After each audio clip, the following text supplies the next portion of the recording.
Bueno, Claudia, una noticia te tengo que te va a gustar mucho sobre el Código Penal. La comisión bicameral que estudia el proyecto de Código Penal se va para un hotel en Valle Ibe 4 días a estudiar el proyecto.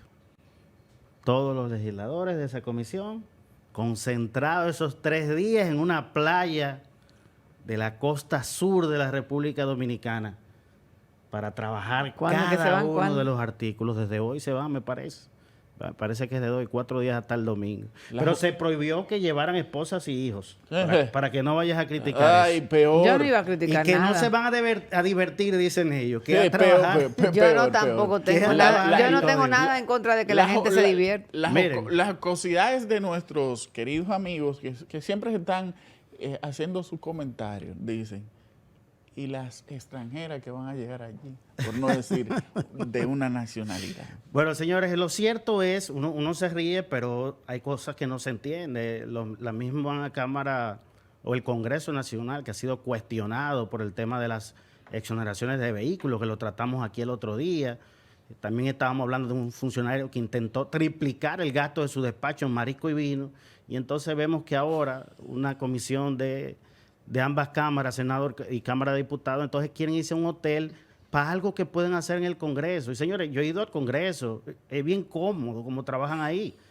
Tienen un buen restaurante, yo he comido en ese restaurante. Entonces yo no veo la necesidad en tiempos de crisis, en tiempos de austeridad, de retirarse a un hotel 4 días. Señores, hay que tener cuidado. Después hay legisladores que dicen que tienen una campaña contra ellos. Pero no son ustedes mismos. Que vayan y pidan en los dormitorios del ITLA. Y me da mucha pena. Tengo amigos legisladores que son muy buenos, gente muy honesta, pero en sentido general, que la Cámara de Diputados, que el Senado apruebe este tipo de cosas, manda una mala señal. Y ya está muy, muy dañada la imagen del Congreso, con el barrilito, con el cofrecito, con los temas que regalan para el Día de las Madres, un sinnúmero de privilegios que le dan a los legisladores y ellos no se ayudan. Entonces, si hay alguna campaña contra los legisladores, la provocan ustedes mismos, en realidad. Eso pudo hacerse bien en el Congreso Nacional, sin ningún tipo de problema, porque ya se hizo.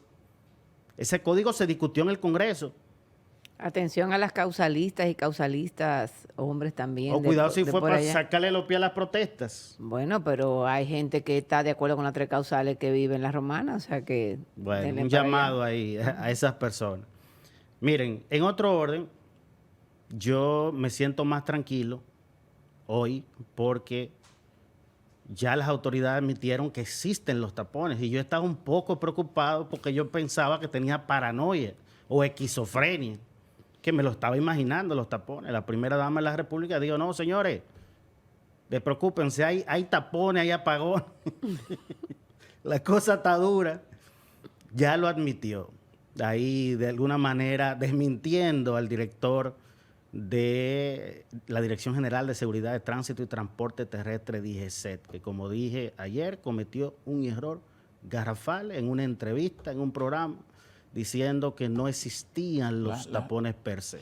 Eso fue tendencia desde antes de ayer y hoy se acabó esa tendencia gracias a la primera dama. La apagafuego. Raquel Arbaje, la apagafuego del gobierno del Partido Revolucionario Moderno. Sigan entendiendo que así es que se maneja el Estado. Miren, también de estos temas que se vuelven tendencia, hoy yo me enteré que la novela del caso de Enrique Figueroa, esta persona que por redes sociales amenazó al presidente de la República y que fue arrestado en los Estados Unidos precisamente cuando el presidente Luis Abinader viajó a la ciudad de Nueva York a la 70ª Asamblea General de la ONU. Bueno, hoy me entero que Miguel Ortega, que fue quien renunció de Radio Televisión Educativa, dice que él conoció a Luis Abinader porque Enriquito se lo presentó. Y yo recuerdo que en Estados Unidos la prensa le preguntó a Luis Abinader por Enrique Figueroa y él dice que Luis Abinader dijo que lo conocía el caso por lo que leía en la prensa. Entonces me sorprende que ahora Miguel Ortega, que era funcionario del gobierno hasta hace poco, renunció por un impasse que tuvo con otro funcionario ahí dentro del Ministerio de Educación, al cual él está acusando en la Dirección de Ética de un acto de corrupción. Bueno, está diciendo que ese Enrique Figueroa fue que le presentó a Luis Abinader. Y Miguel Ortega terminó siendo el comunicador del candidato, como él mismo dijo, hace más de un año, y posteriormente funcionario de este gobierno, aunque haya renunciado hace poco. Muy, muy, muy interesante cómo se está poniendo la novela. Y yo tengo que admitir que fui muy duro con Enrique Figueroa. Pero tuvimos aquí en el programa un invitado, un psiquiatra, que él nos explicó que es un enfermo mental, que lo que necesita es ayuda. Pero como está arrestado en Estados Unidos, eso es un país que de hecho considera estas situaciones de salud mental para ser un poquito más flexible con las penas que pone. Ya el mismo Enrique Figueroa había estado interno en un centro psiquiátrico y de hecho Miguel Ortega dijo hoy que él era un constructor aquí, quebró porque él era accionista del Banco Peravia y que después de eso que se va para Estados Unidos y tiene los eventos de crisis mental.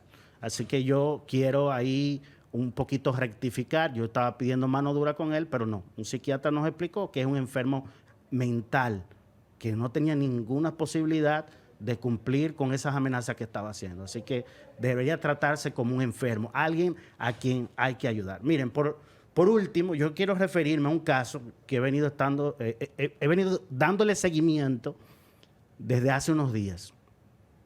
Y es una inmobiliaria china que se llama Evergrande. De hecho, es la segunda inmobiliaria de ese país, China, que está a punto del colapso. ¿Pero por qué me preocupa a mí una empresa que está al borde del colapso en China?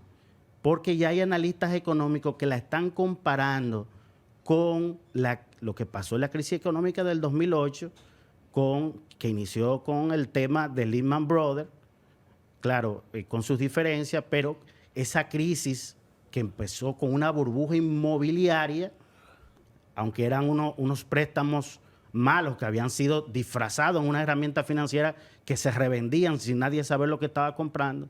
Bueno, se está comparando lo que sucedió en el 2008, que puso al mundo de rodillas en materia económica, se está comparando con lo que pudiera pasar con esta inmobiliaria Evergrande. ¿Qué es lo que pasa con esta inmobiliaria?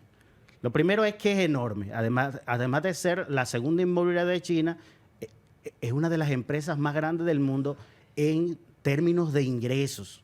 Pero además esta empresa emplea alrededor de 200,000 personas e indirectamente suple trabajo a más de 3.8 millones de personas. Pero esta empresa tiene más de 1.300 proyectos en casi 300 ciudades de China. ¿Y qué es lo que ha pasado? Bueno, hay que señalar también que esta empresa la fundó Su Jiajin, que fue en un momento el hombre más rico de China. Y a pesar de que ha perdido una fortuna con esta crisis, sigue teniendo un patrimonio de más de 10,000 millones de dólares, según la revista Forbes. Entonces, este es el tipo de empresa que se define como too big to fail, muy grande para caer, que fue lo que pasó en el 2008. El gobierno norteamericano tuvo que salvar a estas empresas que entraron en crisis. Pero ¿qué pasa?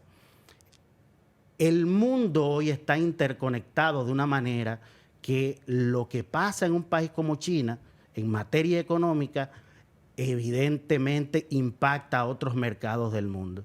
Yo recuerdo que yo leí hace muchos años un libro que escribió el columnista del New York Times y autor de varios bestsellers, Thomas Friedman.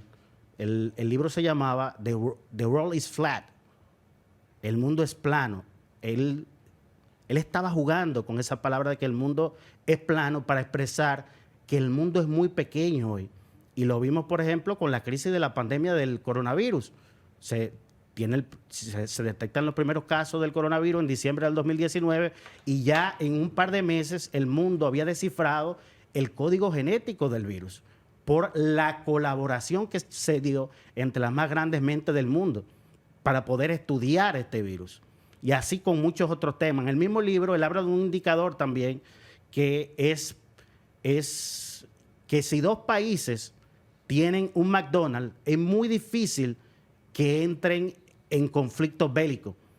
Pero ¿qué es lo que pasa? Es que detrás de que haya dos McDonald's en dos países diferentes es que hay unas redes de comercio internacional tan poderosas que los países que tienen fricciones protegen esas redes.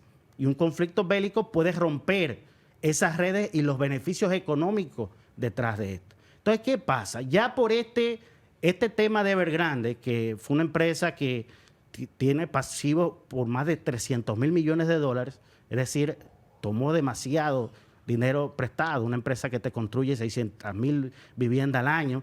Hay ahora mismo 1.5 millones de personas que la mayoría compraron sus viviendas en plano, que no saben ahora si van a vivir las viviendas o le van a entregar su dinero. Bueno, esta empresa tan enorme ya está provocando problemas en los mercados, por ejemplo, de materia prima como el cobre. Y ahí vengo con Latinoamérica. Y hay economistas que están diciendo que los países que van a ser más afectados en Latinoamérica, si colapsa esta empresa, son Chile, Perú y Brasil. ¿Por qué? Porque Chile te importa cobre y hierro. Perú te importa cobre. Y Brasil es uno de los más grandes exportadores de hierro. Y su principal cliente es China. Y ya los mercados de estas materias primas han entrado o han tenido bajas significativas. Entonces es impresionante cómo ver ahora que algo que pasa en un país como China puede impactarnos hasta en República Dominicana. Por eso es que hay que estar atentos. Detrás de esta crisis de Evergrande lo que hay es el gobierno chino tratando de cambiar de modelo. El año pasado el gobierno chino, dentro del marco de lo que se ha denominado el Red New Deal, el nuevo acuerdo rojo del presidente Xi Jinping, ellos han limitado el acceso a préstamos a empresas como estas que financiaban un crecimiento falso tomando prestado y creando una burbuja. Así que hay que estar atento a lo que pasa con los mercados internacionales, aunque sea en China. Es la segunda economía del mundo y obviamente que lo que pase allá nos va a impactar. Ese ha sido mi comentario por el día de hoy. Vamos a hacer una pausa comercial y volvemos con más en Voz Vespertina. No se vayan.